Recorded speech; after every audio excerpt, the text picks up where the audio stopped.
Hi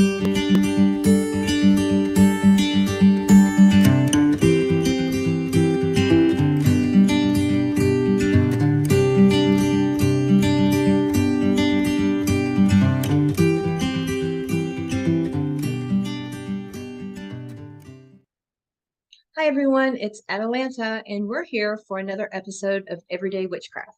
Our guest tonight is Elsa Pendragon. She's a life coach, a Reiki master, and High Priestess of Coven of the Sacred Trinity. So no further ado, let's introduce our guest. So we're here in another episode of Everyday Witchcraft, and we have Elsa Pendragon. So I'd like you to introduce yourself, please, and tell us a little bit about yourself. My name is Elsa. People either call me Elsa or they call me Dawn. Yeah, I'm a High Priestess of Coven of the Sacred Trinity. I am a member of the Middle Tennessee pagan community for well over 20 years. I do several other offices instead of just High Priestess. I do Reiki, phone reading, tarot reading, life coach. I'm a notary. I'm AMM ordained, ULC ordained. I run a coven with 2 other people, and I have 2 dogs and a husband. You're a busy lady.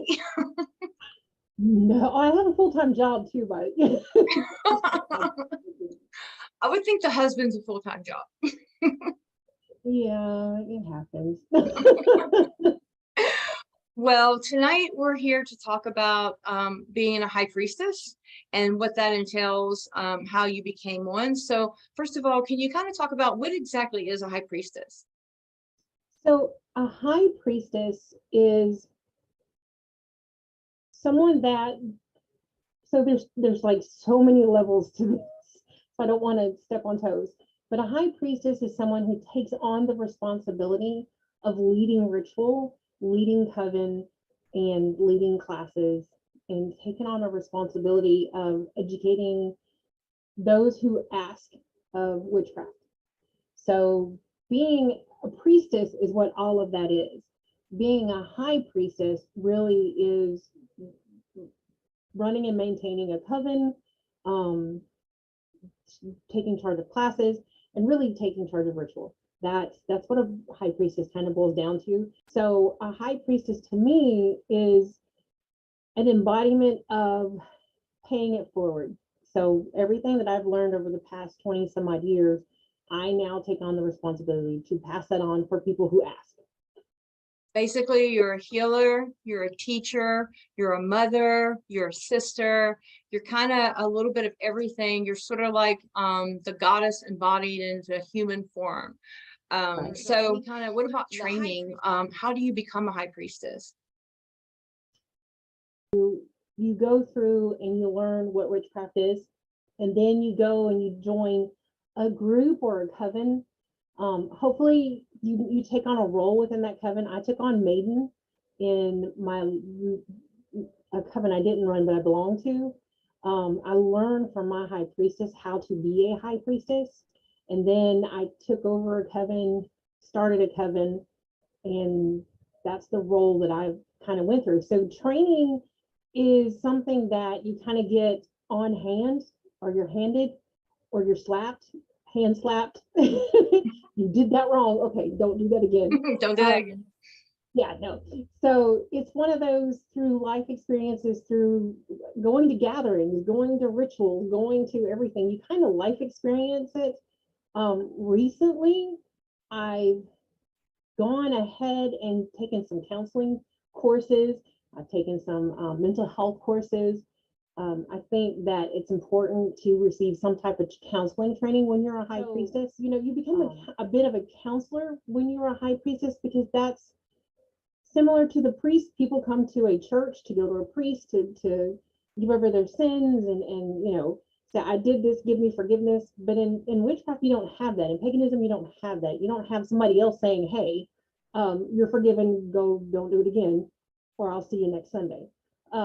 In witchcraft and in paganism, you go to the high priestess to do what's now today called shadow work. So you can go to a priest or priestess within any religion, really, and they're there to guide you and they're there to help you. But at the end of the day, they're here to help you help yourself. So I've gone through all of this stuff so that I could help another person figure out how to get down that path that they're going down. Now, So I'm not gonna, okay, so there's being a third degree priestess versus a high priestess. I'm not sure if your coven has the different degrees, the first, the second, the third, or how many degrees they have. I know that like with my coven, we have 3 degrees, and then you can become you can hive off and become a high priestess, you know, of your own coven. So what exactly, as far as the roles within the coven, what is the difference between your highest degree and then you? What's the difference as far as responsibilities and things like that? so we do have the first degree, second degree, third degree. We have it to where a first degree is a priest or priestess. A second degree is you can become a high priestess and hive off and do your own. And the third degree is you're still with the mother coven, still learning, still growing, and still getting advice. So I would say the difference between me is experience.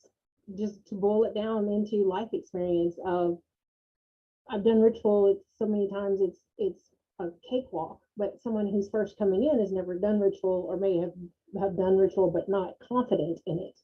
And so that's the difference between, I would say, our students that are freshly coming in and me is experience. And confidence. So if I flub up, I'm like, okay, let's keep going, you know. But if you have a new person that comes in and they flub up, they're like, oh my God, we got to stop. I got to start this over again. So it's a self-esteem as well. So, and that's some of the things that we build up along the degree system is not just the witchcraft level. It's self-esteem, it's all the other stuff. And then, so my training has helped me. My teachers has also helped me. So I've had several teachers, and each one has taught me in their own particular way, through their own example, through our life mistakes, through trials and tribulation. That's it. It's the experience. At the end of the day, it's just experience. Because someone can go to Facebook, start a group on Facebook, and go, "I'm the high priestess of a coven." Is it wrong? Absolutely not. It's experience. You know, would you be a little leery of somebody who's never done anything and all of a sudden they're the high priestess? I would. But it would also be my partial responsibility to reach out and go, hey, if you need anything, let me know. Question here. What if someone joins your coven who has been a high priestess or went through the degree system? Do you recognize that when they come into, obviously they can't be a high priestess of the coven, but do you recognize them as going through the degree system, or do they have to kind of start over? How does that work? We recognize what they've gone through. Of course, we'll do a Q&A session with them to see what level of experience they've gone through. It is one of those things that our coven has a theory or a mantra that we don't want to hear what you've read and we don't want to hear who you know. We're really into what you can do. That's the big thing. And so if you come in and you show us, hey, I'm a third degree and I do this, this, and this, and you're doing ritual just like the best of them, guess what? You're a high priestess. The difference between saying you're a high priestess and high priestess of the coven is the last word. To be honest, I'm me and 2 other people are in charge of this coven. I'm the high priestess. I have a deputy high priestess, and then I have a priest. And so the 3 of us run this coven together. So I'm not the only one making decisions, and neither are the other 2. If a decision needs to be made, it's, hey guys, we need to get together and have this conversation. So as a deputy high priestess of the coven, right? So once a second degree is hit, you're a high priestess. So the high priestess thing, the difference is the word coven, because not all high priestesses are high priestesses of a coven. They're a high priestess, plain and simple. They could be a solitary high priestess. So not every priestess will be a part of a coven. Not every high priestess will have the degree system. I know in some crafts out there, like the Appalachian witchcraft, And then voodoo and hoodoo, they're called high priestesses as well. And they don't necessarily have the degree system like British traditional witchcraft has. So that's what my tradition is British traditional witchcraft. I spent the first portion of my training as a Wiccan. So I became a Wiccan high priestess, and eventually I got to put of the coven at the end of my name. So that's, I think, is that what you was asking?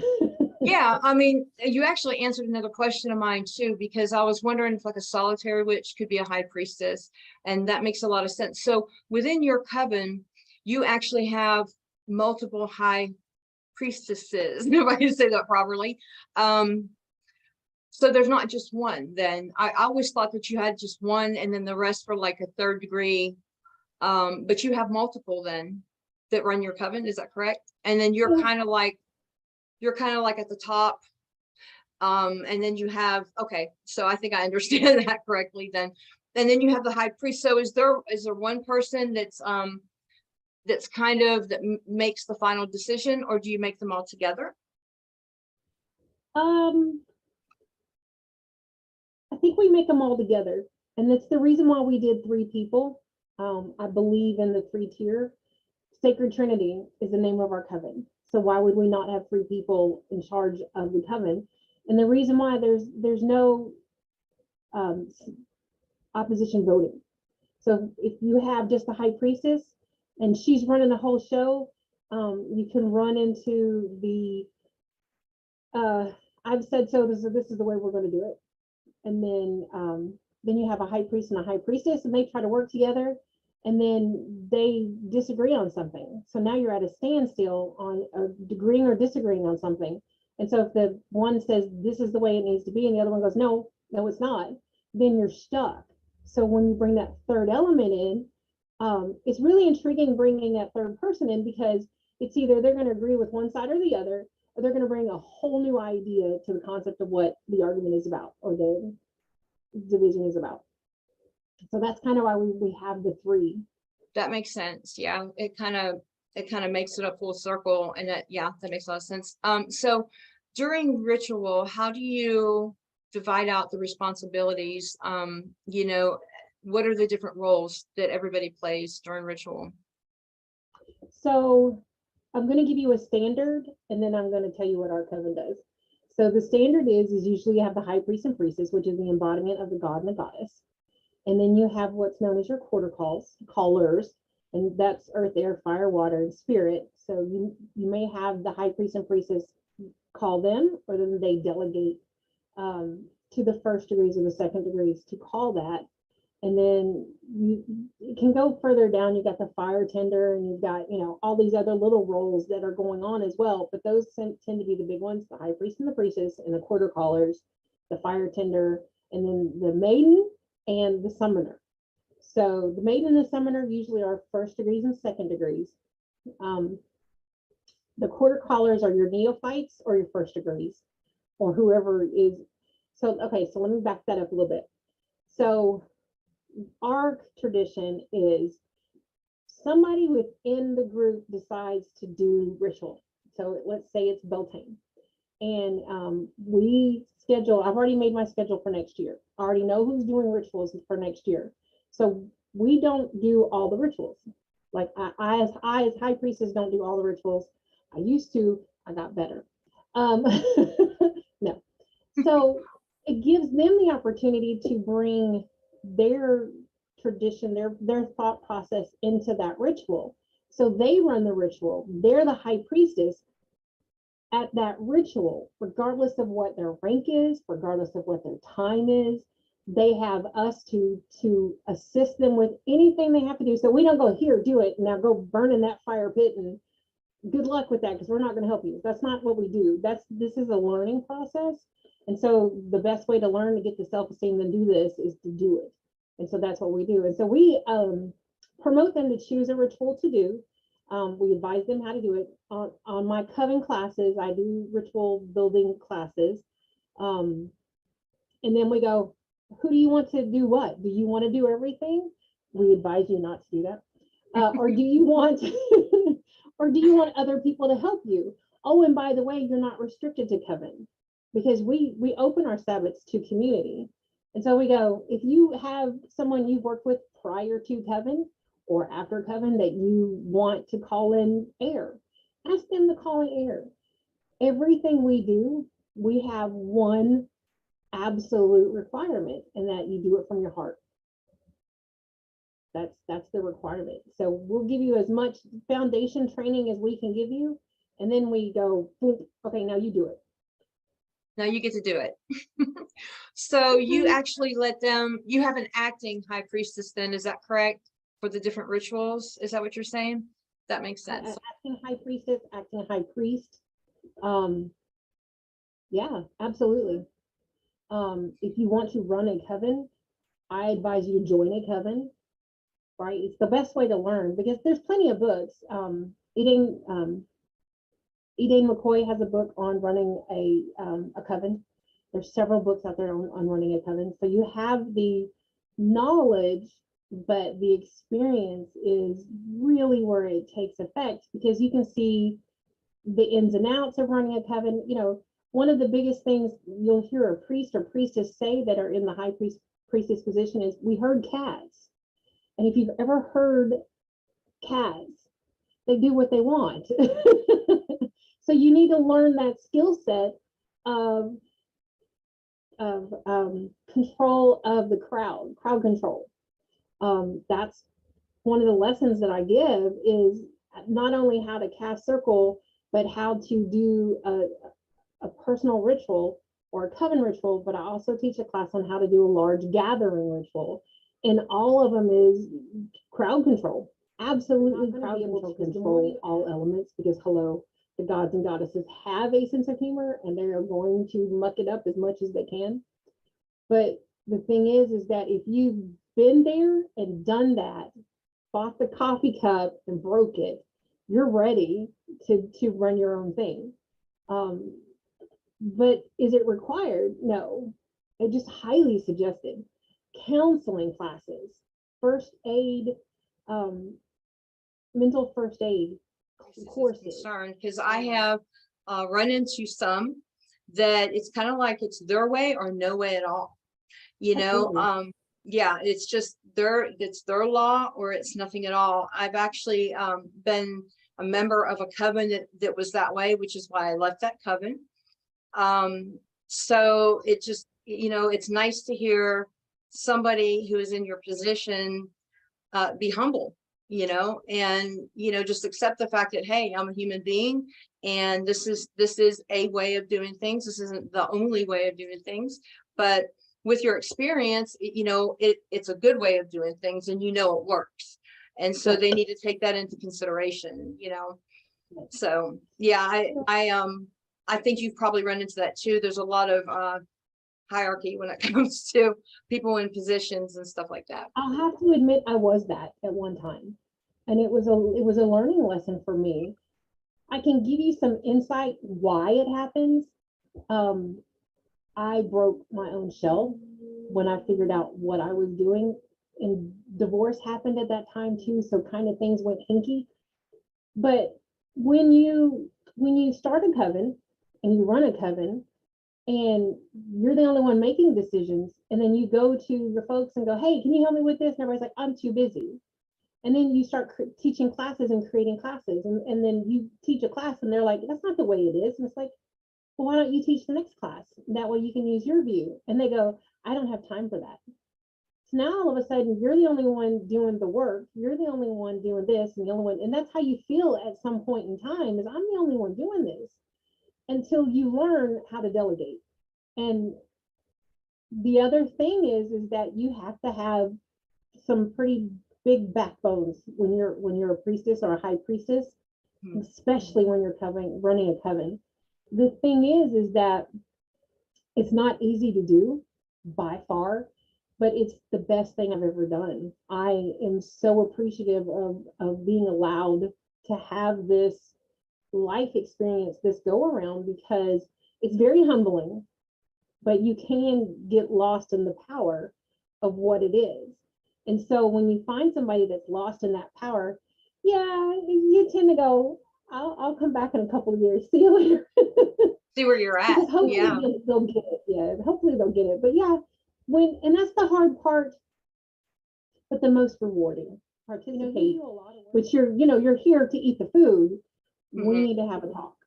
And that's when you said mother, maiden, crone, warriors in there too. Because we got to stand up to some people and go, that's not gonna work. And that's the backbone I'm talking about, is that you've got to have the backbone, not as a high priestess within your own members, but plenty of high priestesses has started witch wars. And so I tell people, if you want to do this, it is a calling, but the first thing that gets put on your back is a big old target. Because your members, if they mess up somewhere else, they're not necessarily told they messed up. You get the phone call and say, hey, one of your people did this and I didn't appreciate it. And you're like, You're responsible. You're the one that, you're the one that catches the bug. I know, you're the one that represents everybody. So, and of course they represent you as well, but you're the one that they come to. So you mentioned something about like your coven stepping up and having responsibility and being a part of everything. I know with my coven, I have them teach classes. I have everybody, even the first degrees or the dedicates, that haven't even got their first degree yet. Everybody can bring something to the table. Everybody steps up. And let's kind of talk about that a little bit, as far as like within your coven, if you're able to talk about that, the structure. Do you have people that do that step up and actually like the lower degrees, like the first degrees, the second degrees? Was I correct in hearing that you have them step up and teach some of the classes and stuff, take on the responsibility? Absolutely, they need to, because okay, so this is my corporate witch coming out. I have a work for the circle class that I do. The majority of the people go through this circle class. It's a year class, so it's 12 months, and then, but that's their basics of witchcraft. And so when they've gone through that course and they join the coven, then they should be able to teach a class from that book, right? So they've gone through it and they've experienced it, and now they're in coven and they're doing it. So now it's time for you to do it. The other side of this is one of the people in my coven is a rock hound. She is amazing with rocks and crystals and stones, and oh my gosh, why would I not have her teach a class? I don't have that knowledge. Why would I not have her teach a class? We had one of the members teach a clay class, and then one of our people, and myself included, kind of took off with these clay creatures that we were taught to do. They did a what's the name of it called? The dream catcher class, where they taught everybody how to make a dream catcher. I'll admit I threw mine across the room because I couldn't do it. But guess what? I couldn't do it. So I got somebody else who could to teach the class. I am not the end all fountain of knowledge. And so when you start getting all these people there, you start looking at their skill set and you're like, oh, I don't have that. Why don't you teach that? And then so it's a requirement for the first degree that you teach a class and you do a full moon ritual, right? So you do one full moon ritual. I've been making them do Sabbaths, but that's kind of a second degree thing, but okay. And teach a class, right? So the other things is like inventory of yourself and other things, but there's classes that help build up to being able to do these things. I was trying to sneak a peek to see if I have my other corporate witch thing. Here's a corporate witch thing. I like that, the corporate witch. I'm gonna start referring to you as that. Okay. But I actually have written down what's required of my first degrees and my second degrees. I will admit we are still kind of a youthful coven. We've only been around since 2015. So we've got a few first degrees, some neophytes, some that have left the coven. We have people who are about to be elevated 2 levels, and then the 3 head are 3rd degrees in the tradition. But like our high priest has been British traditional witchcraft since the beginning of his tradition, and he's 70 old, and so he's got history on him. I have Wicca. I started in Wicca, and I'm in British traditional witchcraft now. And then the other high priestess, eclectic Wiccan, training in other areas of like Alexandrian and Gardnerian, and now she's British traditional witchcraft. So we come from different backgrounds, and that to me should say a lot about us, is that we are not closed-minded. We are not the one way, like I've already said that before, but it's part of the training, is you learn how to say, look, I'm not the, I can't cuss on here. I was gonna say, I think you can, but I don't really know for sure. So. I'm not the head poop around here. So even though I have the title, come on, it's about the coven. It's more about the coven than it is about my own personal goals and what I want. You know, it's what does the coven want, and does everybody also want to have that as well? So it's not, I'm not a dictator. Now, okay, you mentioned that you were ordained. Do you have to be ordained to be a high priestess of a coven? Okay. What about yours in particular? Do you have to, for yours? I know with mine you don't have to be, but with yours, do you have to be? We ask that our members become ordained in either ULC or AMM. I went to the ULC to get the piece of paper that says High Priestess, and then somebody asked me if I could marry people, and I was like, oh, okay, we'll get ordained officially. And then Tennessee had that scare where online ministers were not going to be able to do weddings anymore. And then American Marriage Ministries came down and did a live in-person ordination in Nashville. So we went to that so that we could say, no, we're online, but we also had a live ordination. So, and then I even did a special kick, and I became a notary, because in the state of Tennessee, notaries can marry people. So, notaries can marry people. Yes. Wow, I didn't know that. Yeah. How do you have people join your coven? Like, how do you find them? Do they come to you? I know with my coven, we have a trial period of about 90 days where they come to a couple of meetings, a couple of classes. If we have a Sabbath ritual, they're invited to that to see if they're a good fit on both ends, on both parts. Is there a certain system that you have? Like, is there a trial period when somebody wants to join yours?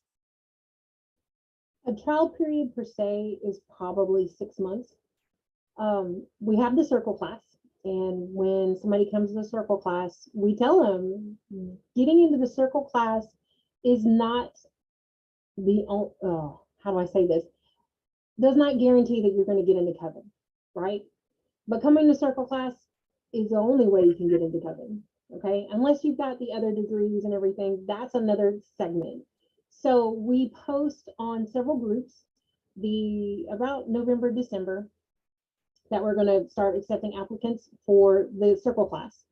I got 23 people right now listed, but and so you go through the first 6 months of this class. Now it's a 12-month series of classes. It's 13 classes. So around the 6th month, we start going, hey, are y'all interested in joining coven? Or they'll come to us and say, hey, we want to join coven. And that's when they have to start going to Sabbaths or any other open events that we go to. So like we go to karaoke or whatever it is we feel like doing, going to the park. Some of us go on outings for rock hunting. Not all of us, but some of us. So we need that person who is wanting to join coven to already be in circle class, because I teach the circle class. The high priest attends the circle classes and teaches. He interjects his information into it, and then the deputy high priestess teaches classes as well. Sometimes we grab some of our first degrees or about to become a first degree and teach a class. But anyways, you got to know the coven members, and the only way to do that is to come to Sabbaths Also, that lets our coven members know that person. So they have my opinion as an opinion, but they want to meet these people that are coming to the circle class. So sometimes you'll find our coven members coming to circle class, and then, which is a good thing. And so they get to know each other. We get to know them. They get to know us. And if we all feel like we mesh, then we do what's called a voting system. Ours is a little unique on how we do our voting systems. We learn the hard way. So we do white stones and black stones. And then when it's time to vote somebody in, you pass a bag around. And if everybody gets a white stone, you're in. And if you get all black stones, you're not in. And if you get all white, but one black, you're not in. And then that takes out the, I didn't really like them. No, coven voted, and this is how they voted. No reasons, no rhymes. This is how they voted. Yeah, we So learned that everybody has to agree. Everybody has to be on the same page. Yes, absolutely. That makes We sense. don't want dissension in our group. We all want harmony, and we all want to get along. And when there is conflict, does it fall on you to settle everything, or how does that work? Are you the one that everybody comes to quietly, silently? You have to kind of be the judge and jury there, or how does that work? How does problem solving happen amongst members if there's something serious that's going on? So I have a deputy high priestess, and she's called a deputy for a reason. So a lot of conflict is brought to me, but a lot of conflict is brought to her. She has actual experience. She was a deputy at one time. She is a nurse. She has the experience to deal with that. Where I make mistakes, and I can admit to that. So it gets brought to her, and then she comes to me and the high priest, and we discuss it. And then if one of us was in the wrong, we get brought up to it. So nobody's held back. So if we've spoken to someone out of place, or out of vengeance, or we've done something, or we just was ugly, our deputy high priestess will call you out, and she does it very well. So so that's kind of the dynamics we have within our group. But the majority of the time, the high priestess is the one that people come to and say, hey, Billy said Bobby did this to Angel and it was not fair and you need to take care of it, type of situation, or something like that. And then you just work through it. You do, I call it the triangle. There's that person's truth, that's their person's truth, but then you have the truth. And right. No one has the fly on the wall truth. So you've got to take the two together and then figure it out. So having that concept has helped me through the years, but we're not perfect. What about going to events? What are your, as a high priestess of the coven, what are your responsibilities when you go to events? Do you partake in certain rituals? Does it depend on the event? How does that work? So at a standard event, we all as a coven have gotten together and said, hey, we want to go to this coven. That's when I represent, and that's when the high priest represents. And then we represent the coven as a whole, and then everybody else represents the coven as a whole too.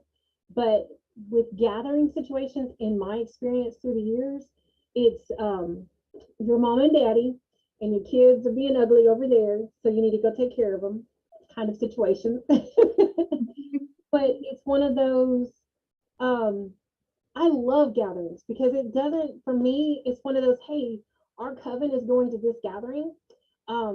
Circle class or people, because we have Friends of the Coven of the Sacred Trinity group as well. And we go, hey, there's this gathering. And then sometimes people who have never gone to a gathering, never had experience or anything, wants to go with us, so that they're kind of under our umbrella, so that they've got protection per se while they're at a gathering. And then they've got somebody they can go to when they have questions, opposed to going to a gathering all by yourself, where you're like, I don't know anybody, I don't know who to talk to. So having that newbie that's never experienced it go with a group and have that experience with the group is beautiful, because that's how I started. The Serpentstone and Dragon Hills, if anybody knows that's watching, might ring a bell. That was my first gathering experience, and I loved it. I went with a certain coven. I've gone with several covens, and then being a new person, it was awkward because you didn't know anybody, but everybody was so loving and caring, and just you were like, wow, was this like in the hippie days? But but it was one of those, it was great. But if you messed up, you got called out. And if you didn't have somebody umbrellaed over you, you got called out. And it was just you. You had to deal with it. It's like, oh crap. And then you might find yourself in front of like the whole council of the gathering. And why did you do this? And with the umbrella, if you muck up, then they go, who are you here with? And then they come and get who you're here with, and then y'all go out and have a conversation of how do you supposed to act when you're at a gathering. So that's the difference for me in my experience on being a newbie and going to a gathering, being a high priestess and going to a gathering, and then being a coven member going to a gathering. It's one of those, it's kind of awesome going to the coven, because as a high priestess, it's like, I got to set my camp up. I might do some rituals and we might do this, but then I can delegate. Hey, you go get ice and you go get food and you go get it. So it's kind of nice because you, as a high priestess, when you're at a gathering, back in the day, they called it holding court. And it's people go, oh, you're a high priestess. I want to ask you questions. And you're like, yeah, sure, come over, let's talk. And then all of a sudden you're looking at 15 people and now you're having a session. So they're now called workshops because we got smart. And instead of these random things, but it was a great experience. It was a great experience in all levels that I went through, from newbie to high priestess, going to gatherings. I think it's a beautiful place to take people. What about when you are at a gathering, you're high priestess of the coven, and then you have other that are high priestess of their coven, who, I don't want to say authority, but it's kind of like who is the authority there? How does that work? Like whenever they have ritual and different events like that, who's in charge? Do they come together? No, it's the gathering coordinators. Now, if the gathering coordinators are high priests and priestesses, then they have the ability to say, hey, I need all people who are high priests and priestesses, come, let's have a conversation. Or the gathering coordinator comes out and says, hey, heard you do ritual, would you do a ritual for us? So it all goes to the gathering coordinator. So and you're there to represent your coven, and you've got to keep in mind that you are that teacher, you are that mother figure, you are that counselor, that healer. You have all those responsibilities, and so you have to take it upon yourself to be all of those things and to respect the other people there that are taking that same role. Everybody has that same role and should be working together. Yeah. I was just saying, it's kind of funny because you walk around and you're like, oh, I'm just going to act like a nobody. And then somebody's like, oh, you're Elsa. And it's like, shit. Yeah. But, or somebody says, hey, I'm a high priestess too. And then as a high priestess, I get to go, I have a question. I don't really have a lot of people to be able to ask. It's a high priestess questions. Do you have a few minutes? So it's you get an HPS and an HPS together that's asking questions you just can't ask other people within your coven or anything. So it also gives us an opportunity to learn from each other as well. Classes themselves. One of the things that we do in our coven is we invite other people, other covens, other teachers to come and teach a class to our members. We had an Asatru group come out and teach a class and do a ritual with us. We had I think Mary Hawk came to us one time and taught us about prison ministries. She talked to us a little bit about that and let us ask questions.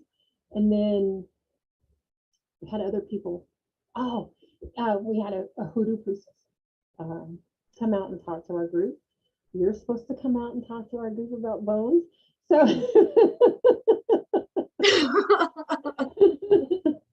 Well, now Yes. that the schedule has slowed down, I can actually make that trip out there. So as of November, things have slowed down. So Of each other. yeah, you And I just gotta agree, make it. we should have a high priest or priestess group meeting place that we can get together safely and be like, whew, this job, they call the high priestess, it's tough, but it's rewarding. So as hard of the work that you put in, it's rewarding to see the results when you have that person who came in as, I'm interested in paganism, and then 2 years later they're doing their own ritual at a gathering, and you're like, and people are like, wow, she's really good, she must have been doing this for years, and you're like, yes, she has. Because in the back of your head you're like, yeah, I hope that. You can watch them You grow. know? Yes. Yeah, Yes, that's what's it's like a amazing. light bulb moment. Yeah, that's what's amazing. And it's so interesting to get other perspectives and other ideas as like, like what your coven is like and the way it's run.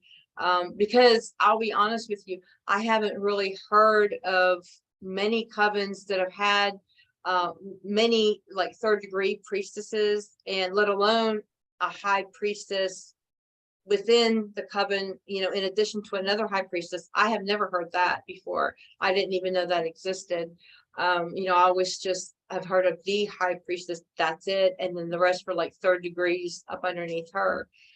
So that's really interesting, and that's an interesting take on the structure of a coven. So yeah, I was We going to don't ask have you that too. either. We have dedicates that don't go through. Well, everybody starts off as a dedicate, and then they become an initiate if they so choose, which means they're going to work through the degree system.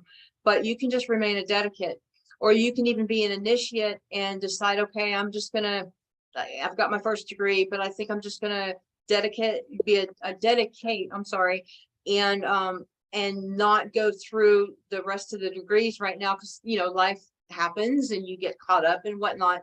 But they just kind of are members. They don't necessarily want to go through the education or anything like that. So you have that as well then with your coven? So we have the circle class, they're neophytes. I guess you would consider them dedicants. And then we have the neophytes, those are the ones that join the coven, and then first degree, second degree, and third degree. The thing is that you get your degree when you've gone through the system. And that means if you take 6 years to get your first degree, okay. If you take another 6 years to get to your second degree, okay. Because we're not here to go, okay, year and a day, let's get this done. You only got a year and a day to do this. So it's one of those, when they come to us and say, hey, I would like to get my first degree, I get to go, okay, let's go down the list, make sure you've done everything that's on our first degree requirement. And then we hand them the assignment. And it might take 6 months to do an assignment, or it might take 2 years to do an assignment. It's up to the person that's doing it. There's no time frame. No, that's a killer. That's from my Wiccan past. Is okay, year and a day, year and a day, year and a day. And it's like, no, it's too fast. It's too fast for me. Let me put it Yeah. that way. And so, what do you learn? What do you experience? What do you do? And do you have the time to commit to do a year and a day? Yeah, we don't have we call it a year and a day, but it's kind of like your own time frame. I mean, you're not on a clock. Well, it's 1 year and 1 day. It's just kind of whatever happens. So it's the same thing with us too. Cool. Well, I hate to say this, but we're actually out of time. Is there anything that you want to share with the audience as far as like, we kind of explored a little bit of everything tonight, jumping into coven stuff too, which was kind of cool and interesting. But is there anything you want to share with anyone as far as being a high priestess? If that's what their goal is, if that's what they want to do, what is the most important thing that you think that they should know? It's not glamorous. It can be, don't get me wrong, but if you're getting into it for the glamour, you're gonna burn. You're gonna burn. So it's hard. It's hard work, but so is paganism. Getting into paganism is probably the hardest thing you'll ever do. Being a high priestess kicks it up a few notches, but it's rewarding. It's the you get to see people grow because you're doing it, because nobody is stepping up to do it, so you're doing it, and then you get to see people grow from it. And so it's hard work, it's long work, it's time consuming, but it's so worth it. If you've got the ability to do it and teach and love it and just honor it, do it. Just do it. Just do it. Well, thank you so much for coming on here. And I'm going to have you on again because I've got a couple more topics that I know that you will be perfect for with your expertise. So Yay. thank you. I appreciate you coming on. And Thank you blessed for be. inviting me.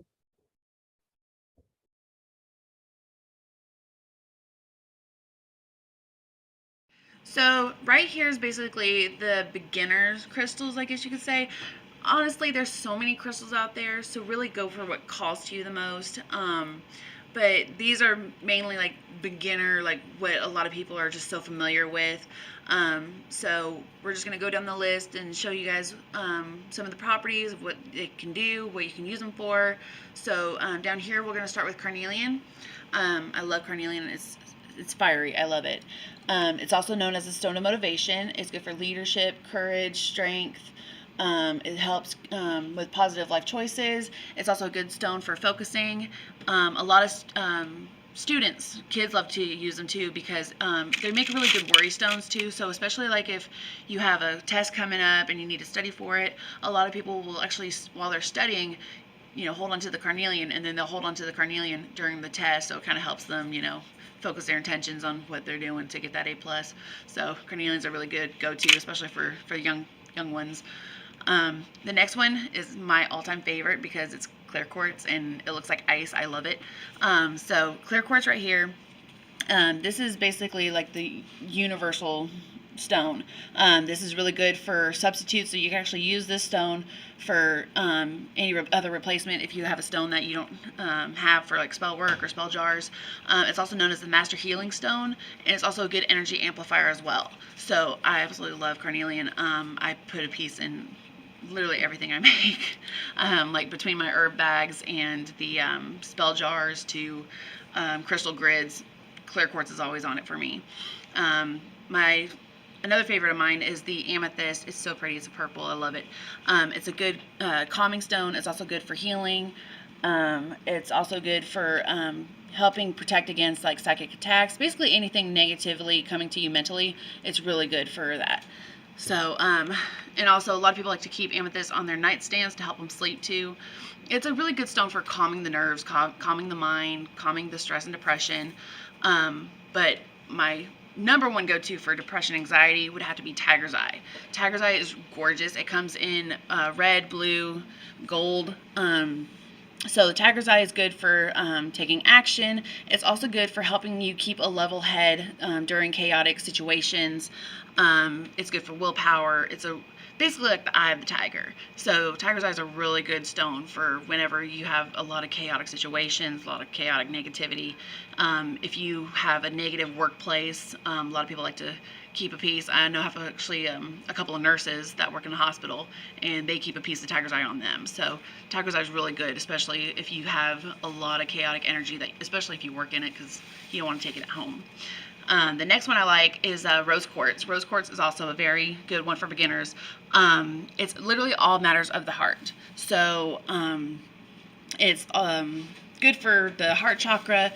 If you have a heartbreak, grief, just overcoming anything that has any matters of the heart. So rose quartz is really good, and it's also really pretty. It's pink. So another one that's good, especially for people who want to work with for abundance or prosperity in their life, citrine is the number one go-to. I know there is some people that do complain about how there's fake citrine out there. It's still citrine. It's just heated up amethyst. That's what citrine is even in nature. It's just heated up by the mantle instead of a kiln. So it still gets to the same temperatures and it still turns into citrine. It's good for pursuing your goals. It's good for prosperity, abundance, attracting wealth. People like to keep a piece in their wallet or their purse. So citrine is really your number one go-to for bringing that money in. So the next one for this one is jasper. Jasper is literally like the jockey of crystals. It's good for endurance, stamina, basically making you face your goals, like face what you need to overcome to get what you're wanting. So it's good for also the sacral and the root chakra. So a lot of people like to use the jasper for the grounding and keeping you focused on what you need to do, centering yourself. So these are the number ones that are really good for beginners, especially people starting out. So definitely check out your local metaphysical shops and see what they have in stock, because there's so many different crystals out there. I can't keep up. There's so many, but they all have their own different properties and everything else too. So, and when it comes to the crystals, they all have different properties. So you just use what you need to use for what you're wanting to manifest. So you can keep them in your pocket, keep them in your purse, keep them at your job. You know, if you are feeling stressed, keep some amethyst on your desk. If you're going through a heartbreak, you know, rose quartz, keep a piece of rose quartz to help you get through the heartbreak and move on with your life. So there's different things that you can do. So do what calls to you. Okay, Julie, what is advice that you would give to a new seeker? I'm sure a lot of new people come in your store. So. Yes. My first piece of advice is please stay off of TikTok. TikTok is for entertainment purposes only. Yes, there's some good information on there, but it's literally like 1 to 100. So please be careful of where you're getting your information from. Another thing I tell my customers too is always cross-reference, because Billy Joe Bob can pay $12 for a website domain and then talk about how pigs fly, and then 500 people are like, oh my god, did you hear pigs fly? So make sure you cross-reference. You know, there is some logic to some of this stuff. No, we can't levitate. No, you know, we can't find brooms. I wish. That would save a lot of money on gas. But you know, another thing too is there's so many branches to, you know, spirituality and stuff. So you want to go with what calls to you. You know, you got to look at your energy. Your energy is like a paycheck. You know, you work hard for that money. You're not going to go spend, you know, $600 on golf clubs if you don't play golf. You know, you're not going to go drive down the freeway, you know, making it rain. So why do that with your energy? So when it comes to looking at all these different categories and, you know, information, go with what calls to you the most. That's what you want to spend your money on. That's what you want to spend your energy on. So, you know, is it astrology? Is it divination? Is it crystals? Is it herbs, candles? There's so many different things you can do. So focus on what calls to you. Don't waste your energy on, you know, astrology if you're more into crystals, you know, and vice versa. And just because your friend's doing it doesn't mean you have to do it too. Yeah, you can listen in and see what they're doing, but just because they're doing it doesn't mean you have to do it too. You know, everybody has a different path. Don't compare yourselves. Some people will advance faster than others. That's okay.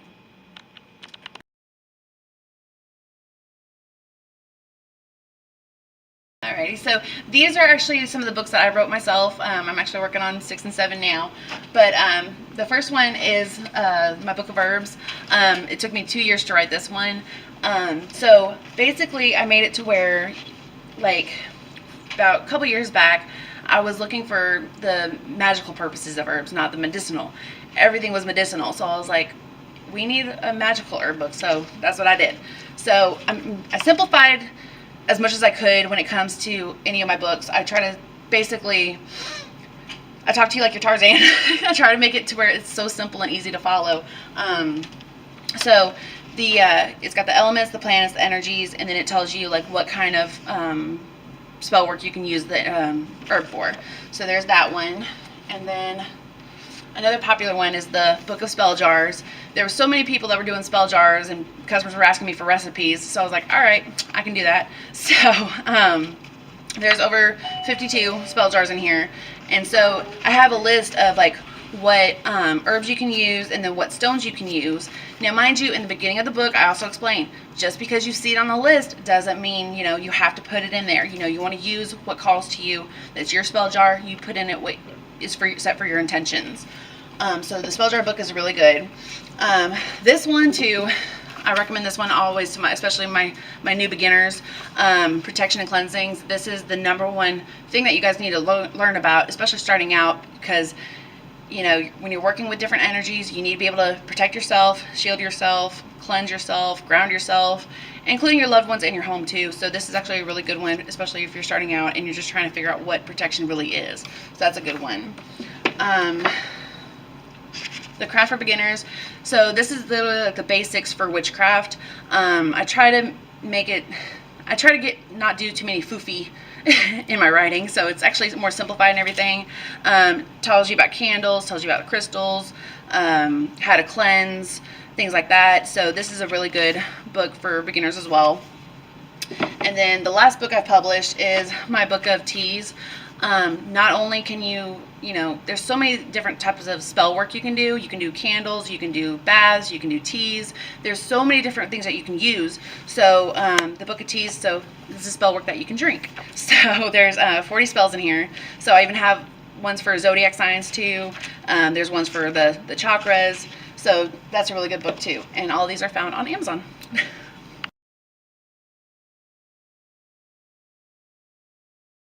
Hey guys, my name is Julie McMahon. I'm the owner of Practical Magic AL in Decatur, Alabama. We are located in the Decatur Shopping Center, so if you're ever in our area, come see us.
Aromagees Botanica, a metaphysical store for mind, body, and spirit. Oils, herbs, candles, crystals, teas, handmade soaps, tarot cards, everything you need on your magical journey. Daily psychic and tarot readings, classes, witchcraft, pagan, and hoodoo supplies, most of it made in-house. Try our free Dress Your Own candle station. From spiritual gifts to ritual supplies to religious books, we have the widest selection of metaphysical products in all of Tennessee since 1999. It is our goal to inspire everyone to explore their spirituality in their own way by offering information and products in a nurturing multicultural environment. Open 7 days a week. 223 Donaldson Pike, Nashville, Tennessee, or visit us online at aromagees.com.